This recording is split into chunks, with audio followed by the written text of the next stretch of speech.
మెదడు నరముల సంబంధిత వ్యాధులతో బాధపడుతున్నారా? కర్నూలు, హైదరాబాద్, చెన్నై, బెంగళూరు వంటి నగరాలకు వెళ్లకుండా ఇప్పుడు మన పొద్దుటూరులోనే ఈ సమస్యల పరిష్కారానికి అందరి కోసం స్థాపించబడింది వెంకటారాధ్య న్యూరో కేర్. మా అడ్రస్ డోర్ నంబర్ 9/397 ఈశ్వర గ్యాస్ ఏజెన్సీ పక్కన, హోమ్ హాస్పేట, పొద్దుటూరు, కడప జిల్లా. మా ఫోన్ నంబర్ 8519901459.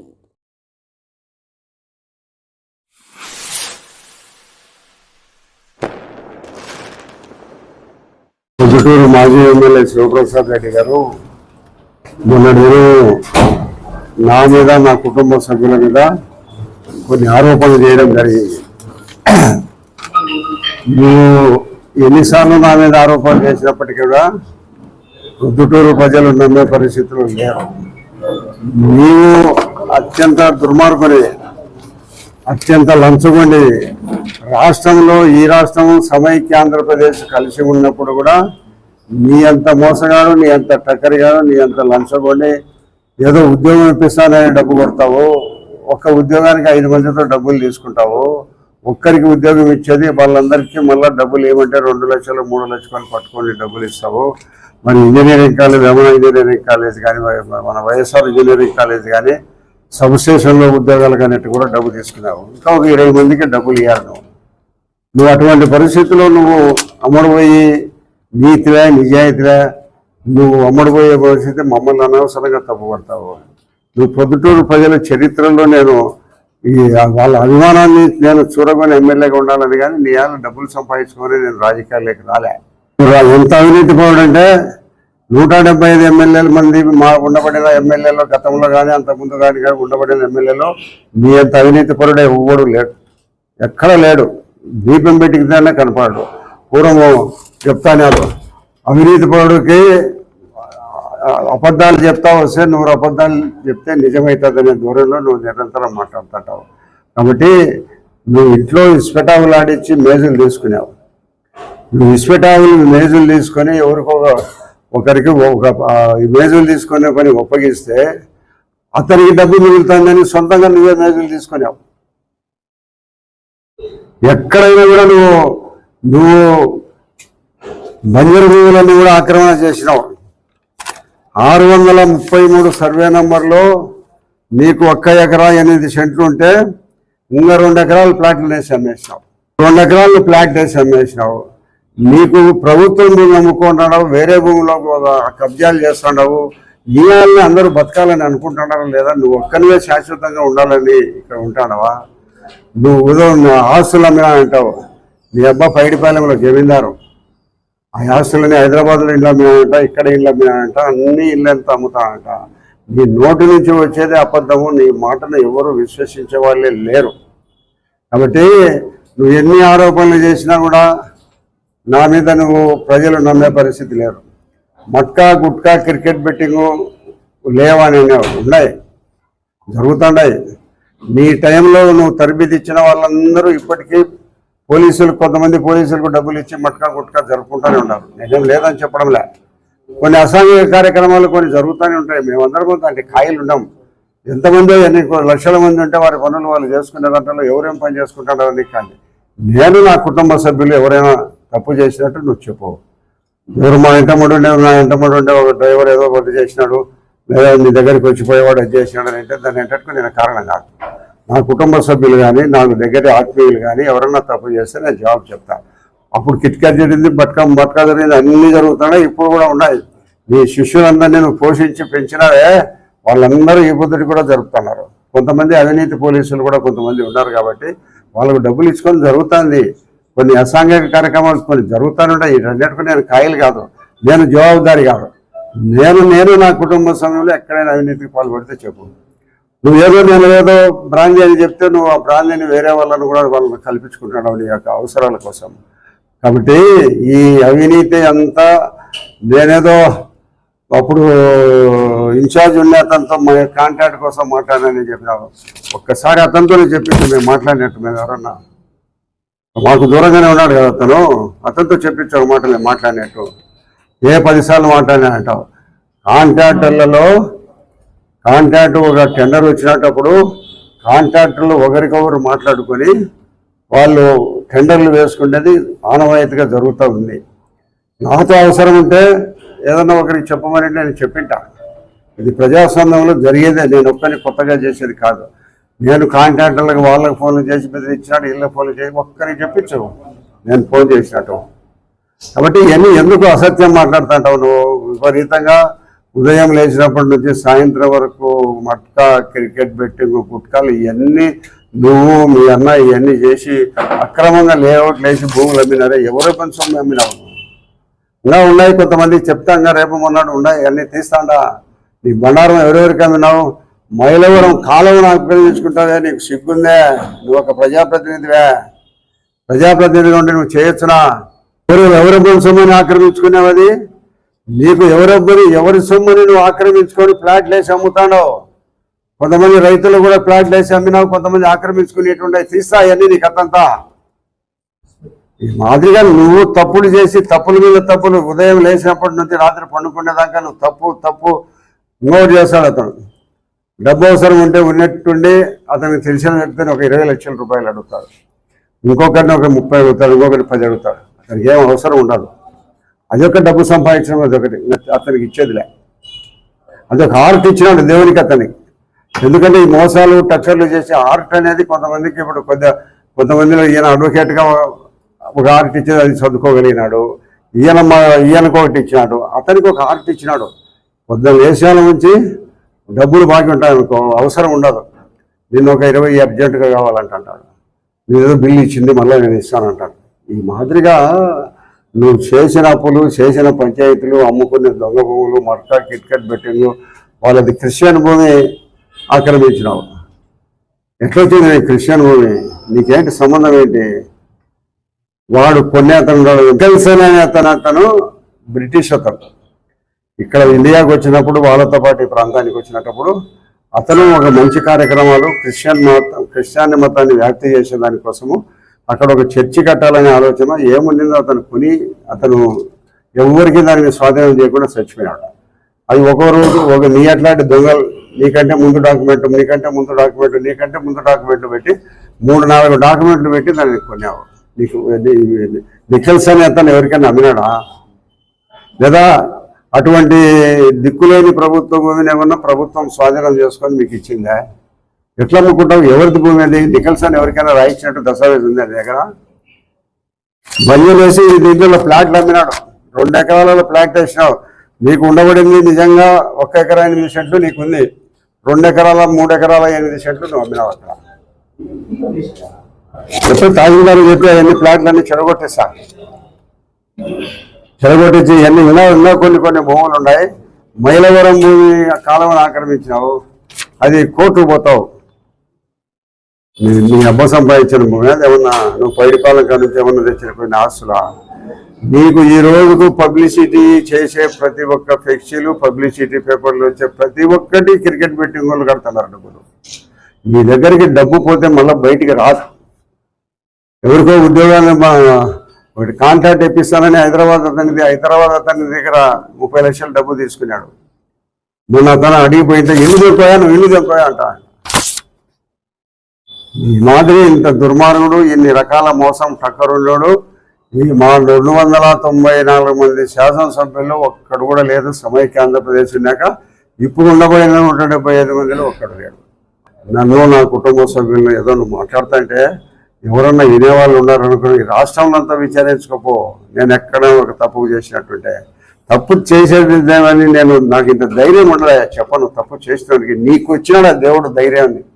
ఎన్ని తప్పులు చేసి, ఎన్ని మోసాలు, ఎన్ని టక్కర్లు చేసినా కూడా ధైర్యంగా చెప్పుకునే ధైర్యం నీకు ఒకరికే ఇచ్చాడు. మాకందరికి లేదు అంత పెరిగితాను. మేము డబ్బు తీసుకోం, ఏనైతే చూపితే మేము పడదలుచుకోవడంలే. కాబట్టి ఇన్ని రకాలను ఎన్నో చేస్తాడో, నీ అన్ని అక్రమాలు లేవట్లన్నీ బయటికి తీస్తాడు. ఒకటే మైలవరం ఒకటి, నేను ఇప్పుడు చెప్పినా కదా 633 సర్వే నెంబర్ ఒకటి, ఇంకా కొన్ని సర్వే నెంబర్ ఇటు పక్క ఉన్నాయి మన బైపాస్ రోడ్డుకి పక్క, అన్నీ ఆక్రమిస్తాడు. కల్లూరి టెంపుల్ ఫ్లాట్ల ఎవరియో 1984లో 85 వేసిన ఫ్లాట్లు, ఆ ఫ్లాట్లన్నీ గుంపగతగా అమ్ముకునేవు నువ్వు, నీ మిత్రుడు నాగేందర్ రెడ్డి వేసి కల్లూరి టెంపుల్ వరకు నా 3 కోట్లు 5 కోట్లు తీసుకొని వాళ్ళని కల్వరి టెంపుల్ కట్టుకోమని చెప్పినాము. అది నేను ఒక రెప్రజెంటేషన్ పెట్టిన తర్వాత అది డిస్ప్యూట్లో పడిపోయింది, వాళ్ళు కూడా కట్టడా. నేను నిమ్మకాయల సుధాకర్ రెడ్డి దగ్గర డబ్బు తీసుకున్నానని చెప్పినావు.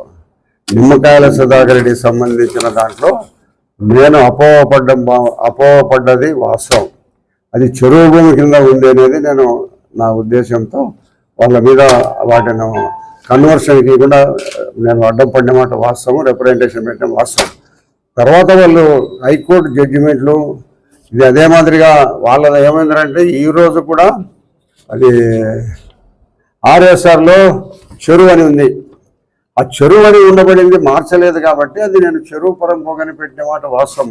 అయితే వాళ్ళు ఎప్పుడో 1936లోనే దానిని చెరువు పరంపోగు నుంచి ఆయకట్ట బజార్గా మార్చినారు. తర్వాత కోర్టుకు హైకోర్టుకు పోయి హైకోర్టు ఉత్తర్వులు కూడా ఉన్నాయి. ఆ ఉత్తర్వుల మేరకు దాన్ని చూసిన తర్వాత మళ్ళీ వదిలేసిన. అతను నేను డబ్బు తీసుకున్నాను 6 కోట్ల రూపాయలు అంటాడు. నేను నా కొడుకు నా అల్లుడు ముగ్గురికి ఇచ్చాడా? ఎవరికి ఇచ్చినా ఒకరికే కదా ఇచ్చేది. మా మనవునికి డబ్బులు ఇచ్చా అంటాడు.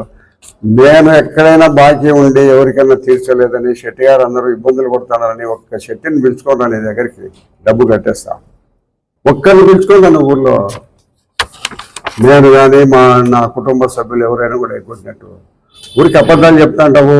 నీ నోరు తెలిసిన అబద్ధము నీకెందుకో అంత నైపుణ్యంగా శక్తి ఇచ్చేది ఏది శక్తి నువ్వు సత్యహరిశ్చంద్రుని మనకి మాట్లాడుతున్నావు కాబట్టి నీకు ఒకరికే వచ్చింది, మాకందరికీ అంత నైపుణ్యత రాదు. ఇన్స్పెక్టర్లు ఎస్ఐల పోస్టులకు లెక్క తీసుకున్నావు నువ్వు టైంలో, అందుకు విచ్చలవిడి చేసినావు. ఇప్పుడు నీ అనుచరులు నీకు కావాల్సిన వాళ్ళు ఇప్పుడు కూడా మట్కా గుట్కా నడుపుతున్నారు. అయితే ఎంత ఏమి అరికట్టాలనుకున్నా కూడా పోలీసు వాళ్ళు కూడా నీతివంతంగా లేరు, జరుగుతుంది అనే మాట వాస్తవం. అతను చెప్పిన దాంట్లో కొంత వాస్తవాన్ని నేను ఒప్పుకుంటాడా. కాబట్టి అతనేదో సత్యహరిశ్చంద్రుని మాదిరి రోజు ఉదయం లేచినప్పటి నుంచి నేను నేను నేను నేను అని మాట్లాడుతున్నాడు. మమ్మల్ని అందరినీ ఏదో ఇంత అబద్ధాలు ఉన్నేటి లేనేటి అని మాట్లాడుతున్నారు. అల్టిమేట్గా ప్రజలు నిర్ణయకర్తలు. ఈ ప్రజలు ఏది చేస్తే దానికి కట్టుబడి ఉన్నాం. అంతేగాని నువ్వు నా మీద ఆరోపణలు చేస్తున్నాడు, ఏదో నేను ఎలా చేసినా ఏది చేసినా అంటే ఒక్క పైసా ఎక్కడన్నా తీసుకున్నట్టు కానీ ఒక సెంటు ఆక్రమించుకున్నట్టు కానీ లేదు. నాకు ఉండేది ఆఫీసులో ఒక్కటే ఉండేది. నువ్వు డిఏడబ్ల్యూడి కాలేజ్ చెప్పినావు. డిఏడబ్ల్యూడి కాలేజీలో మాకు అందరం కలిసి భూములు 11 ఎకరాలు వచ్చిందనుకునే కొనే మాట వాస్తవం. ఆ వాస్తవం దాంట్లో మాకు బాగుంది, మా కొడుకు కూడా బాగున్నాడు.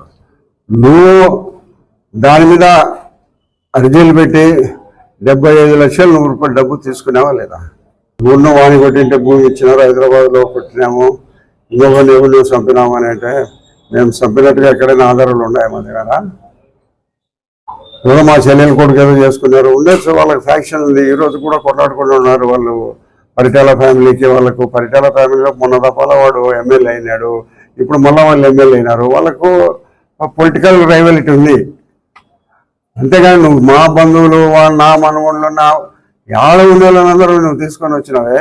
నీ కథ చెప్పు. నువ్వు మీ అన్న ఎన్ని దొంగ భూములు అమ్మినారు, ఎన్ని దొంగ రిజిస్టర్లు చేసినారు, ఎన్ని సబ్ రిజిస్టర్ ఆఫీసులు లేని అని చేసినారు.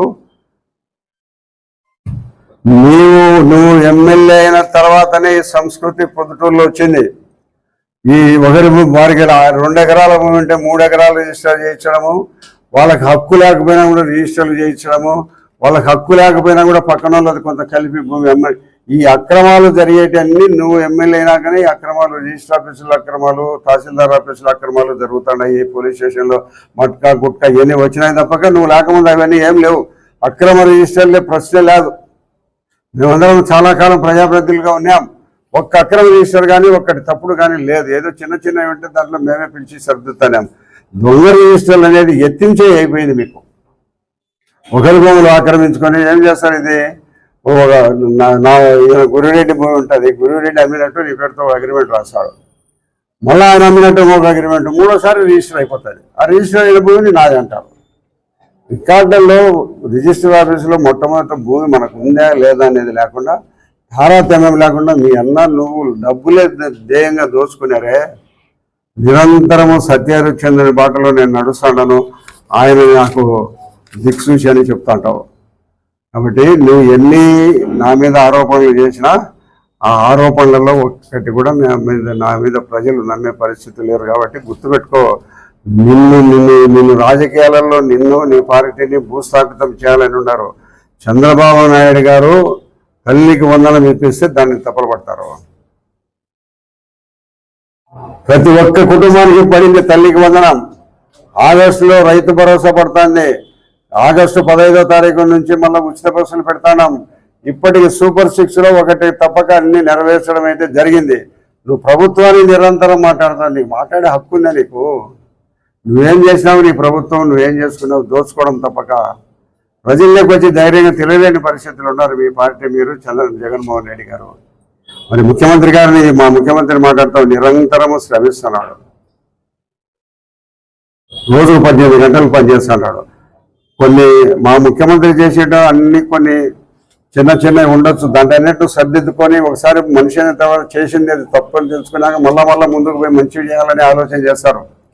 కాబట్టి ప్రభుత్వం నిరంతరం శ్రమిస్తా కష్టపడి ఆంధ్రదేశాన్ని, అమరావతిని ఒక రూపురేఖలుగా తీసుకురావాలంటే మీరు ఇప్పటికీ విషయం చెబుతున్నారే దాని మీద ఏమిటి న్యాయం ఉందా? మీరు రాజధాని ఉండాల్సిన అవసరం లేదా? హైదరాబాద్కు రాజధాని ఉంది, చెన్నైకి రాజధాని ఉంది, కర్ణాటకకు రాజధాని ఉంది, మనకు ఉండాల్సిన అవసరం లేదా? 3 రాజధానులు పెడతావు. ఎందుకు పెడతావు 3 రాజధానులు? ప్రజలకు అమరావతి రాజధాని అనేది అటు విశాఖపట్నం, శ్రీకాకుళానికి, ఇట్లా అనంతపురానికి సెంటర్ పాయింట్ తీసుకొని అక్కడ రాజధాని పెట్టడం జరిగింది. మీరు కూడా దాని రాజధాని అమరావతి రాజధాని అని ఒప్పుకున్నారు, అసెంబ్లీలో ఒప్పుకున్నారు. ఇల్లు కట్టుకున్నావు, నువ్వు అక్కడనే ఉండాలని. ఏ ఉద్దేశంతో నువ్వు ఇల్లు కట్టుకున్నావు? చంద్రబాబుకి ఇల్లు లేదు, ఆయన లేడు, ఆయన హైదరాబాద్ అంటాడు, ఇల్లు కట్టుకున్నాడు 5 ఎకరాలు. ఆయన కూడా ఒక ముఖ్యమంత్రిని నువ్వు పదే స్థాయి మరిచి విమర్శించడం నీ యోగ్యత ఎంత? నువ్వెంత? ఏదో ప్రతి ఒక్కటి ఏదో అబద్ధాలు చెప్తానని నిజమవుతుందని అనుకోవడం కరెక్ట్ కాదు. నీ మీద ఇంకా నేరారోపణ ఉన్నాయి. ఈ భూమిని వెంటనే దీన్ని సర్వే చేయించి వీళ్ళని చెడగొట్టే ప్రయత్నం చేస్తాం. గవర్నమెంట్ ల్యాండ్ ఆక్రమించుకున్నావు. ఇది ఎక్కడనే తిమ్మయ్య కళ్యాణ మంటపానికి ఆ పక్క, మీరు కూడా కావాలంటే పోయి చూడొచ్చు. ఆ వంకపురం పోగాలి. కాబట్టి నా మీద నువ్వు ఎన్ని మాట్లాడినా ఎన్ని చెప్పినా కూడా ఒక్క ప్రజ నీ మాట వినేవాడు, ఆలకించేవాడు పొద్దుటూరులో లేడు. కొన్ని నీతో కూడా మట్కా గుట్కా బెట్టింగ్ ఉండాలంటే ఏకీభవిస్తూ ఉంది. కొంతమంది నా వాళ్ళందరూ నా ఇంటమడి ఉండే వాళ్ళు కాదు, వాళ్ళు భార్య బిడ్డలతో అందరూ ఉన్నారు. మా వాళ్ళలో కొంత తెలుగుదేశం పార్టీలో తప్పులు చేసేవాళ్ళు కూడా ఉంటారు, లేరని నేను చెప్పడంలే. అతను చేసినాడే మేవాడంటే నాకు సంబంధమా? నా కుటుంబం నాకు సంబంధము, సుధాకర్ సంబంధం, గురెడ్డి సంబంధం. వీళ్ళు చేస్తే నన్ను ఎవరెవరో చేసుకుంటుంటారా? దానికందరికీ నేను జవాబుదారా? ఎవరి ఇళ్లలో వాళ్ళు ఉంటారో, వాళ్ళు ఏం చేసుకుంటారో, వాళ్ళ వ్యాపారాలు, వాళ్ళ ఉద్యోగాలు, వాళ్ళు ఏ రకరకాలు చేసుకునే దాంట్లో నేను జవాబుదారి కాదు. మా వాళ్ళల్లో కూడా ఉంటారు, పొరపాట్లు చేయడం లేడని నేనేమి చెప్పడంలే. మా పార్టీ మూస్తుందని చెప్పడంలే. మా వాళ్ళలో కూడా ఉంటారు పొరపాట్లు చేసేవాళ్ళు. అది చట్టబద్ధంగా పొరపాట్లు చేసిన వానికి, తప్పులు చేసిన వానికి నేను సహకరిస్తే కూడా తప్పు. నేను అట్లా సహకరించాను. తప్పుగా నేను చెప్తాను. ప్రొద్దుటూరు పట్టణంలో ఎవరి పేరుతో రిజిస్టర్ ఆఫీసులు భూమి ఉంటే వాంది భూమి, వాని ద్వారా ఇతరులకు సంక్రమించి ఈసీలు వచ్చింటేనే వాని పక్వానికి మారుతాను తప్పక ఇట్లాంటి కొన్ని వందల సంఖ్యలో నువ్వు, నీ అన్న, మీ బావమరిది ఇవన్నీ చేసినట్టు కొన్ని వందల సంఖ్యలో ఉన్నాయి. ఇట్లాంటివన్నీ ఫారెస్ట్ ఏటి పరం పోగు అమ్ముకున్నావు, ఎన్ని ప్లాట్లు వేసి అమ్ముకున్నావు నువ్వు, నీ బావమరిది ఎంత ఫారెస్ట్ ఆక్రమించుకున్నావు, ప్లాట్లు వేసి అమ్ముతావు. ఏం వాళ్ళు అబ్బాయి జాగిర్ అని వీళ్ళందరూ. కాబట్టి పొద్దుటూరు ప్రజలు చాలా తెలివైన వాళ్ళు. నువ్వు అనుకున్నంత ఏదో అజ్ఞానులు అయితే కాదు. అన్ని ప్రజలు చూస్తుంటారు, నిర్ణయించే సమయం వచ్చినప్పుడు నిర్ణయిస్తారు. నువ్వు మా ముఖ్యమంత్రిని మాట్లాడేదానికి అర్హత నీకు లేదని, నీ జగన్మోహన్ రెడ్డి కానీ లేదు. ఏదో ఎప్పుడో గాలి వచ్చినావు, ఇంకా గాలి అనేది చల్లారిపోయింది, తగ్గిపోయింది. ఇంకా మళ్ళా నువ్వు నీ పార్టీకి పుట్టగతులు ఉండవు. మెదడు నరముల సంబంధిత వ్యాధులతో బాధపడుతున్నారా? కర్నూలు, హైదరాబాద్, చెన్నై, బెంగళూరు వంటి నగరాలకు వెళ్లకుండా ఇప్పుడు మన పొద్దుటూరులోనే ఈ సమస్యల పరిష్కారానికి అందరి కోసం స్థాపించబడింది వెంకటారాధ్య న్యూరో కేర్ మెదడు నరముల hospital. Doctor R Jayachandra Reddy, MD, paediatric, DM, neurology ఆధ్వర్యంలో అందరికీ వైద్య సేవలు అందిస్తుంది వెంకటారాధ్య న్యూరో కేర్ హాస్పిటల్. మా వద్ద లభించే వైద్య సేవలు పక్షవాతం, మూర్ఛ, ఫిట్స్, తలనొప్పి, మెడనొప్పి, మూతి వంకర, వణుకు, కంపవాతము, మతిమరుపు, నరాల బలహీనత, తిమ్మిర్లు, మంటలు, నడుము నొప్పి, కళ్ళు తిరగడం, కండరముల జబ్బులు, తూలినట్లు నడవడం వంటి వాటికి వైద్య సేవలు అందించబడును. మూర్ఛ వ్యాధి పరీక్ష, వీడియో మూర్ఛ వ్యాధి పరీక్ష, నరాలకు సంబంధించిన కంప్యూటర్ కరెంటు పరీక్ష, కంటి నరములకు సంబంధించిన కంప్యూటర్ పరీక్ష, ఫిజియోథెరపీ వైద్య సదుపాయం, చెవి నరములకు సంబంధించిన కంప్యూటర్ పరీక్షలు ప్రత్యేకంగా చేయబడును. పక్షవాతం వచ్చిన 4 గంటల 30 నిమిషాలలో రక్తం గడ్డం తరుగుటకు ప్రత్యేక సూది మందు థర్బోలైసిన్ నిత్యం అందుబాటులో ఉండుట మా హాస్పిటల్ ప్రత్యేకత. చిన్నపిల్లల ఎదుగుదల లోపం, జన్యు సంబంధిత వ్యాధులు, మూర్ఛ వ్యాధులకు ప్రత్యేకంగా చూడబడును. మా అడ్రస్ డోర్ నంబర్ 9/397 ఈశ్వర గ్యాస్ ఏజెన్సీ పక్కన, హోమాస్పేట, పొద్దుటూరు, కడప జిల్లా. మా ఫోన్ నంబర్ 8519901459.